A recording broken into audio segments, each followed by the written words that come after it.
UP board 2024 high school परीक्षा के math के महत्वपूर्ण प्रश्नों की सीरीज में आज पहला प्रश्न जो बहुत ही बोर्ड की परीक्षा के दृष्टि बहुत ही महत्वपूर्ण है, यह परीक्षा में पूछा ही जाएगा। सिद्ध कीजिए करड़ी में 3 एक अपरिमेय संख्या है। अगर जो करड़ी में 3 नहीं पूछता है तो आपका करड़ी में 2 पूछ सकता है, करड़ी में 5 भी पूछ सकता है। इन तीनों में से कोई एक पूछ सकता है आपको कि सिद्ध कीजिए करड़ी में 3 या करड़ी में 2 या करड़ी में 5 एक अपरिमेय संख्या है।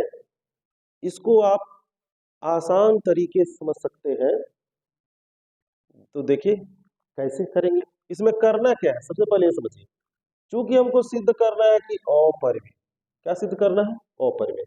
और जैसा कि आप जानते हैं कि संख्या या तो परिमेय होंगी या तो अपरिमेय। तो हमको करना क्या है, सीधे सीधे समझ लीजिए कि हम कड़ी में 3 को मानेंगे परिमेय। क्या मानेंगे? परिमेय। और अपनी ही बात को गलत साबित कर देंगे। और जो ही हम अपनी बात को गलत साबित करेंगे तो जब परिमेय नहीं होगा तो होगा क्या? अपरिमेय होगा। तो यह जरा ध्यान से समझिए, बहुत ही आसानी से आपको समझ में आ जाएगा। ध्यान दीजिए करना क्या है। सबसे पहला स्टेप बाय स्टेप चलना है, बस उसी को ध्यान में रखिए। सबसे पहले लिखेंगे कि माना, क्या लिखेंगे? माना करड़ी में 3 एक, क्या मानना है बच्चों? परिमेय मानना है। सिद्ध क्या करना है? अपरिमेय। परिमेय संख्या है। सबसे पहला काम यह करना, पहला स्टेप। अपरिमेय पूछ रहा है, आप तुरंत मान लीजिए कि परिमेय है। माना कड़ी में 3 एक परिमेय संख्या है। फिर आप जानते हैं कि जब ये परिमेय है भाई, तो परिमेय संख्याओं को हम पढ़ रहे हैं 7 से ही कि परिमेय संख्याएं वे होती हैं जिनको हम p बाई क्यू के रूप में लिख सकते हैं। तो कड़ी में 3 को क्या हम p बाई क्यू नहीं लिख सकते? लिख सकते हैं, बिल्कुल लिख सकते हैं। तो कड़ी में 3 बराबर p बटे क्यू। जहां आपको लिखना है, जहां p तथा q क्या है? सह अभाज्य पूर्णांक है। क्या है बच्चों? सह अभाज्य पूर्णांक है। बहुत बच्चे ऐसे होते हैं जो लिख लेते हैं सहअभाज्य पूर्णांक है, लेकिन वो जानते नहीं कि सहअभाज्य का मतलब क्या होगा।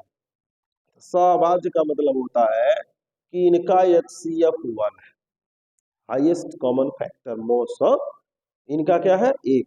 ऐसे नहीं समझते हैं तो साधारण भाषा में समझिए। इसका मतलब ये हुआ P और Q जो पूर्णांक है, इनको केवल 1 ही एक ऐसा पूर्णांक है जो दोनों को विभाजित कर सकता है, दोनों को काट सकता है। दूसरा कोई ऐसा नहीं है। तो यह चीज ध्यान में रखेंगे। P और Q सहअभाज्य पूर्णांक है। सहअभाज्य पूर्णांक का मतलब ये हुआ जिनको केवल 1 ही विभाजित कर सकता है, दूसरा कोई इन दोनों को विभाजित नहीं कर सकता। मतलब दोनों का उभयनिष्ठ गुणनखंड 1 है। चलिए आगे देखते हैं। आप जानते हैं कि जब हम पक्षांतर करते हैं तो जो भाग है वो क्या होता है? गुणा। बिल्कुल जानते हैं। तो करड़ी में 3 क्यू बराबर क्या होगा बच्चों? p हो जाएगा। अब देखो चूंकि ये करड़ी में है, करड़ी हटाना है, और करड़ी हटाने के लिए हमको क्या करना पड़ता है? क्या करना पड़ता है? वर्ग करना पड़ता है। क्या करना पड़ता है? वर्ग। तो लिखेंगे दोनों पक्षों, क्या करना है?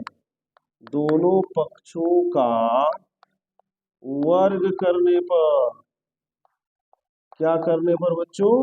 वर्ग करने पर। तो दोनों पक्षों का वर्ग कर देंगे हम।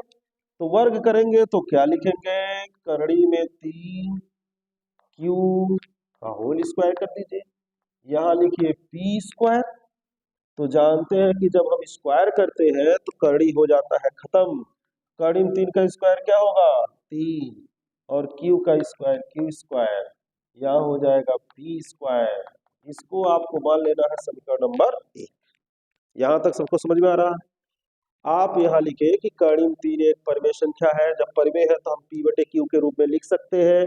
और यहाँ p और q क्या है? सहभाज्य पूर्णांक है। सहभाज्य पूर्णांक का मतलब हुआ इनका वैनिष्ठ गुणनखंड केवल एक है, एक के अलावा कोई इनको काट नहीं सकता। कड़ी में 3q बराबर p लिख लिए, दोनों पक्षों का वर्ग कर दीजिए। कड़ी में 3 का वर्ग क्या हुआ? 3q का वर्ग क्या हुआ? q square. p का स्क्वायर क्या हुआ? p square. बहुत अच्छे। अब यहाँ देखिए यहां हम लिखते हैं, आप लोग भी लिखे होंगे, 3 p स्क्वायर को विभाजित कर रहा है। क्या कर रहा है बच्चों? विभाजित कर रहा है। हम तो यहां लिख लेते हैं कि विभाजित कर रहा है, लेकिन क्यों ऐसा लिखते हैं कि विभाजित कर रहा है? देखिए गणित कभी भी पढ़िए, मैथ, तो 3 प्रश्न आपके दिमाग में होना चाहिए। कौन कौन? एक क्या है, तो यहाँ क्या है? सिद्ध कीजिए कड़ी में 3 एक पर अपरिमेय, मतलब अपरिमेय सिद्ध करना है। कैसे हो रहा है? तो यहाँ स्टेप जो लिखे जा रहे हैं, ये कैसे का जवाब हो गया, लेकिन जो लिखा जा रहा है, क्यों लिखा जा रहा है, इसका जवाब आपके पास जरूर होना चाहिए। तो देखिए 3p स्क्वायर को विभाजित कर रहा है, पाए कहां से? तो यहां से मिला। आप यूक्लिड विभाजन एल्गोरिथम में पढ़े हैं कि यदि a कोई पूर्णांक है, इसमें यदि b से भाग दिया जाए तो भागफल यदि q हो और शेषफल r हो, तो यूक्लिड विभाजन एल्गोरिथम कहता है a बराबर bq प्लस r, जहां b a को विभाजित कर रहा है लेकिन शेषफल क्या बच रहा है? r। यदि यह शेषफल न बचे, क्या न बचे? शेषफल। अगर जो ये शेषफल न रहे तो आप a बराबर bq लिखेंगे कि नहीं लिखेंगे? लिखेंगे ना। तो यहाँ b a को पूरा पूरा क्या कर रहा है? विभाजित कर रहा है। तो यहाँ b a को पूरा पूरा जैसे विभाजित कर रहा है, वैसे 3p स्क्वायर को विभाजित कर रहा है।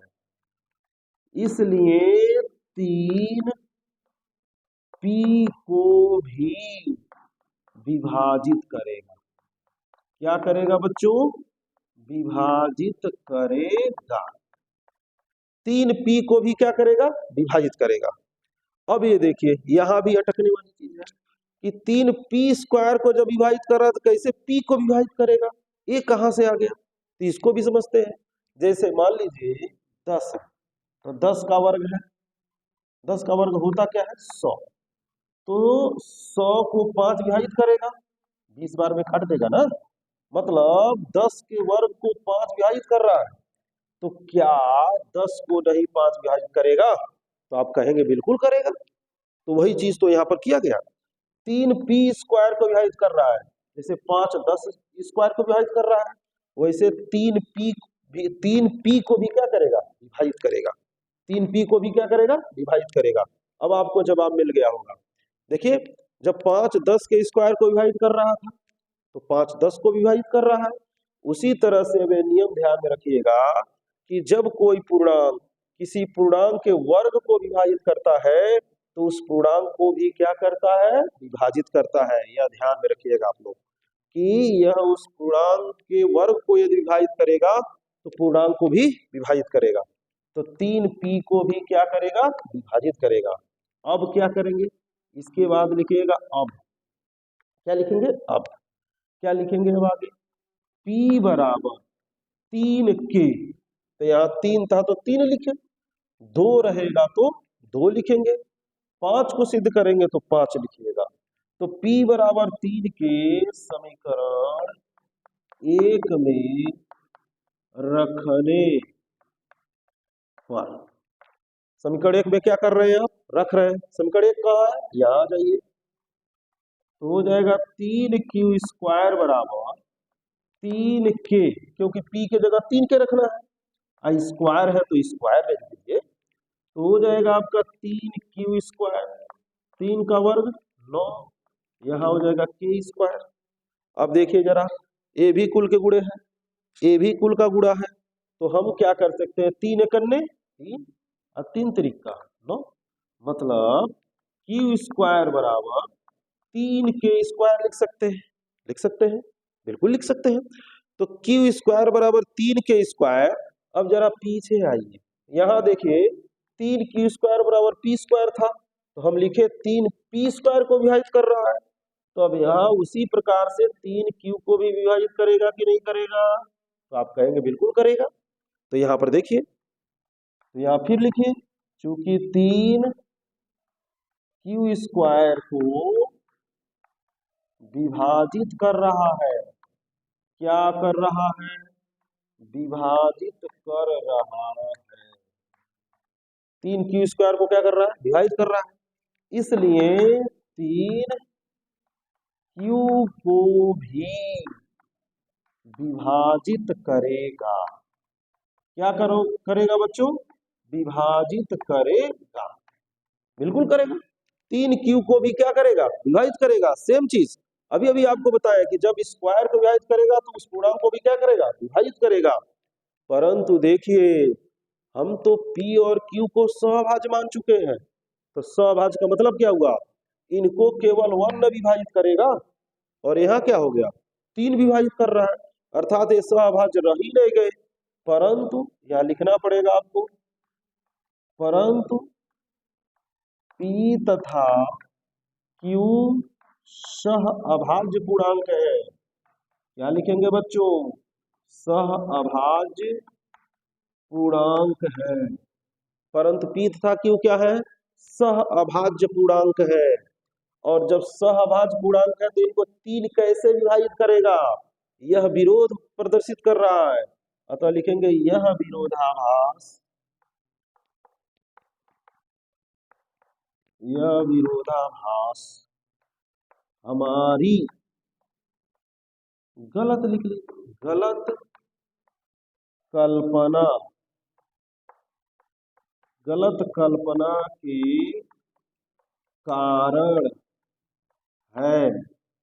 अब गलत कल्पना हमने क्या कर लिया कि कड़ी में 3 एक परिमेय संख्या है, तो यह विरोधाभास हमारी गलत कल्पना के कारण है कि कड़ी में 3 एक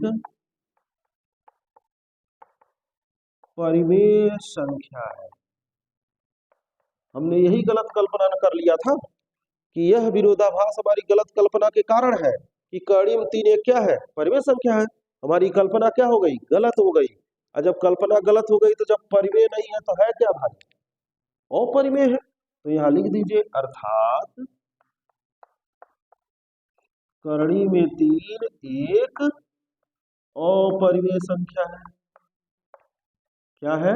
अपरिमेय संख्या है। कड़ी में 3 क्या है? एक अपरिमेय संख्या है। यहाँ आपको उम्मीद है कि समझ में आ गया होगा, लेकिन फिर एक बार और समझिए ध्यान से। यहाँ से शुरू से हमको चूंकि सिद्ध कर रहे हैं कड़ी में 3 एक अपरिमेय संख्या है, हम क्या माने? उल्टा मानेंगे कि कड़ी में 3 एक परिमेय संख्या है। कड़ी में 3 बराबर P बटे Q लिखेंगे, क्योंकि हमने क्या माना? परिमेय माना। अब परिमेय को P बटे Q लिखते हैं। यहाँ आप लिखेंगे जहां P तथा Q क्या है? सहभाज्य पूर्णांक है। सहभाज्य पूर्णांक मतलब इनका उभयनिष्ठ गुणनखंड केवल 1 है। कड़ी में 3 Q बराबर क्या लिख देंगे? P, क्योंकि यहाँ गुणा होगा ही। दोनों पक्षों का वर्ग कर दिए, कड़ी में 3 Q का स्क्वायर कर दिए। कड़ी में 3 का स्क्वायर 3, Q का स्क्वायर Q स्क्वायर, यहाँ लिखेंगे P स्क्वायर। यहाँ आप मान लीजिएगा समीकरण नंबर 1। 3 P स्क्वायर को विभाजित कर रहा है, आपको बताए कैसे? क्योंकि यहाँ रिमाइंडर नहीं है, शेषफल नहीं है, तो 3 यानी कि P स्क्वायर को पूरा पूरा विभाजित कर रहा है।